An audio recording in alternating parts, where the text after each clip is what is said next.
SDR news TV ప్రేక్షకులకు నమస్కారం. వార్తలు చదువుతుంది మీ ప్రసన్నారాం.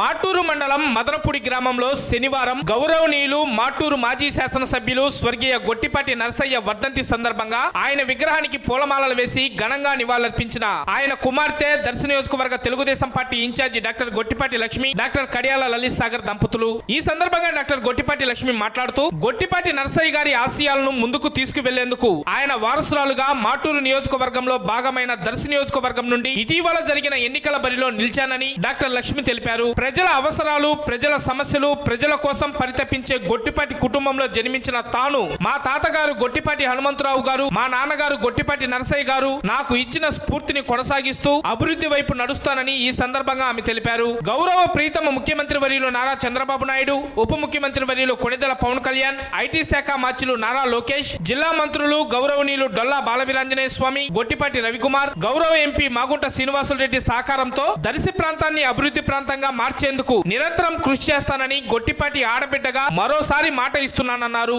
మా నాన్న పోరాట పటిమ నేను అందిపుచ్చుకుంటున్నానని తెలియజేస్తున్నా అన్నారు. కుల మతాలకు అతీతంగా విలువలతో కూడిన రాజకీయాలు నడిపిన నిజమైన రాజకీయ నాయకుడే నరసయ్య గారని మీ అందరికీ తెలుసు. ఆనాడు మా నాన్నగారు ఇండిపెండెంట్ గా పోటీ చేసి ఆ తర్వాత తెలుగుదేశం ప్రభుత్వంలో శాసనసభ్యులుగా ఎన్నికై మాటూరు నియోజకవర్గ ప్రజలకు అభివృద్ధి ముద్ర వేసిన ఘన చరిత్ర ఉన్న గొట్టిపాటి వారసురాలిగా దర్శి నియోజకవర్గాన్ని సమగ్ర అభివృద్ధి చేసి ప్రజల అవసరాలు తీరుస్తానని డాక్టర్ గొట్టిపాటి లక్ష్మి తెలిపారు. ఈ కార్యక్రమంలో వారితో పాటు స్వర్గీయ గొట్టిపాటి నరసయ్య గారి సతీమణి గొట్టిపాటి పద్మ మరియు కుటుంబ సభ్యులు గొట్టిపాటి రాంబాబు, గొట్టిపాటి భారత్ మరియు దర్శి నియోజకవర్గ తెలుగుదేశం, జనసేన, బీజేపీ నాయకులు, కార్యకర్తలు, అభిమానులు పెద్ద ఎత్తున ఈ కార్యక్రమంలో పాల్గొని గొట్టిపాటి నరసయ్య గారికి నివాళులర్పించారు.